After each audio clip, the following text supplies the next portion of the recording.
पूरे भारत द्वादश ज्योतिर्लिंग में ओंकारेश्वर ही ऐसा ज्योतिर्लिंग है जिसके दर्शन के पश्चात कोई महानदी का दर्शन होता है, जिसके तट को छूकर कोई महानदी बह रही है। आप काशी जाएंगे गंगा जी दूर हैं, आप उज्जैन जाएंगे क्षिप्रा जी दूर हैं, आप सोमनाथ जाएंगे समुद्र है, लेकिन ओंकारेश्वर ही ऐसा ज्योतिर्लिंग है जिसके दर्शन के पश्चात कोई महानदी का दर्शन होता है।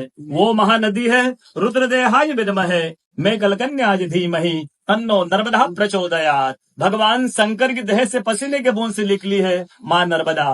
भारत वर्ष में जितनी नदियां हैं सब उत्तर दक्षिण दक्षिण उत्तर की ओर बहती है, लेकिन माँ नर्मदा उदय से अस्सी की ओर बहती है, पूरब से पश्चिम की ओर बहती है। भारतवर्ष में जितनी नदियां हैं उसमें नर्मदा ही नदी ऐसी है जिनके जितने कंकर हैं सब शंकर है। नर्मदा पुराण में ये भी कहा गया है कि नर्मदा जल के स्पर्श होने से जो शिवलिंग निकलता है उसको डायरेक्ट ले जाके पूजा कीजिए, उनको प्रतिष्ठा की आवश्यकता नहीं है। नर्मदा जल स्पर्श होने से तो स्वयं प्रतिष्ठित हो जाते हैं। अयोध्या में राम लला जी की जब स्थापना की गई थी तो नर्मदा का 2.5 फीट का नर्मदा का शिवलिंग राम जी के साथ अयोध्या में स्थापित किया गया था। और कहा गया है कि रेवा तटे तपम कुर्यात् मोक्षदायिनी गंगा। कलयुग में आपको तप करना है, नर्मदा किनारे जाइए, और मोक्ष करना है तो गंगा किनारे जाइए। रेवा तटे तपम कुर्यात् मोक्षदायिनी गंगा।